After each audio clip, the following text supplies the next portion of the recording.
안녕하세요. 법원을 회생해 주신 회생파산 전문 법무사 최욱환입니다. 오늘 말씀드릴 내용은 개인회생 우선채권에 대해서 말씀드리려고 하는데요.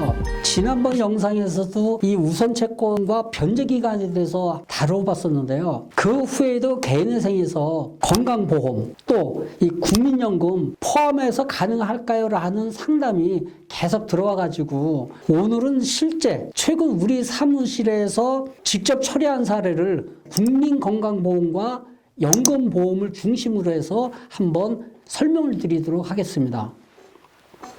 국민연금과 건강보험, 이건 이제 조세채권과 같은 성격을 가지고 있거든요. 그래서 국가에 납부해서 혜택을 받기 때문에 세금의 일종으로 보시면 됩니다. 보통 우리가 알고 있는 종합소득세라든지 자동차세, 부가가치세, 주민세 등등등 여러 가지 세금이 많지 않습니까? 이것과 똑같은 성격이에요. 갚아야 됩니다. 개인회생에서 국민연금과 건강보험 갚아야 되는 건 아는데 과연 이 개인회생 절차에서는 처리 방법이 어떻게 될까요? 요거에 대해서 상당히 많은 분들이 이제 궁금해하고 계시거든요. 세금은 개인회생 진행에서 기본적으로 탕감이 안 됩니다. 100% 변제를 해야 된다는 얘기죠. 마찬가지로 조세채권과 같은 성격을 가지고 있는 국민건강보험이라든지 연금보험 이것도 100% 변제를 해야 됩니다. 그렇다면은 개인회생은 3년간 변제를 하지 않습니까? 물론 이제 특별한 경우에 5년, 60개월 변제기간은 변제기간을 작성을 합니다만은 그렇지 않으면 일반적으로 3년 기간 동안 변제를 해야 되는데 우선 채권도 일반 채권과 같이 똑같이 변제를 하면 될까요? 라는 궁금증이 당연히 생기겠죠. 그렇지는 않고요. 조세채권을 포함한 이 우선 채권은요. 탕감이 안 될 뿐더러 우선 채권이라고 해가지고요. 일반 채권보다 우선해서 변제를 해야 됩니다. 그래서 우리가 통상적으로 개인회생 절차에서 이제 채권자 목록이라든지 변제 계획안을 작성을 할 때 실무상 우선 채권은 개인회생의 전체 변제 기간의 2분의 1 이상을 변제를 하지 못하도록 되어 있거든요. 그래서 가급적이면 그 이내 36개월 같은 경우에는 이제 18개월, 60개월 같은 경우는 30개월 안에 변제를 할 수 있는 그 변제 계획안을 작성을 실무에서는 하고 있습니다. 법원에서 이 채권자 목록을 작성을 할 때 어떻게 하냐면요. 우선 변제, 즉 국세라든지 지방세, 건강보험이라든지 연금보험 때에 따라서는 우선 채권에 퇴직금 있지 않습니까? 임금 채권 이것도 마찬가지로 이제 그 우선 채권에 속하는데요. 이건 이제 변론을 하고 채권자 목록 작성을 어떻게 하냐면요. 1번 국세, 2번 지방세, 3번 건강보험, 4번 연금보험 등등. 그리고 나서 일반 채권, 그리고 후순위 채권 이런 순서로 채권자 목록을 작성을 하거든요. 그럼 변제 계획안은 어떻게 작성을 하느냐? 36개월 변제 계획안일 경우에는요. 1회부터 예를 들어서 3회까지 또는 1회부터 7회까지 우선 채권을 변제를 하고 나서 그 나머지 기간 36개월까지 일반 채권을 변제를 하는 그러한 변제 계획안을 작성을 하고요.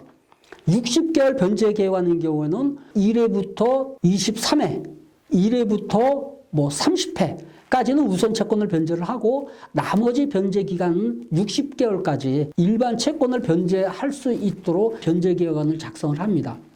근데 이제 최근에 우리 사무실에서 처리한 사건인데요. 미납된 건강보험료와 연금보험 그리고 임금채권 퇴직금까지 이분이 이제 사업을 조그만 그 자영업을 하셨던 분인데 직원분한테 퇴직금을 지급을 못했어요. 그래서 이 직원분이 소송을 걸어가지고 퇴직금 소송까지 이제 연계가 돼서 개인회생을 진행을 하게 됐는데요.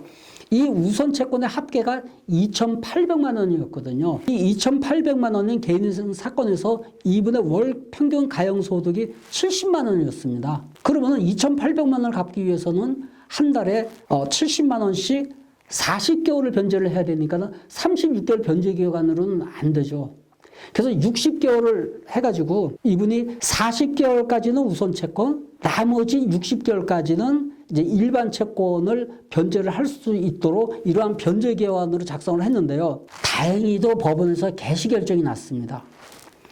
그래서 오늘은 연체된 우선권이 있는 채권 중 건강보험과 연금보험을 중심으로 최장 총 변제 기간의 2분의 1이 넘는 경우에는 과연 어떻게 변제 계획안을 작성을 하면 될 수 있을까? 그러한 내용으로 한번 말씀을 드렸고요.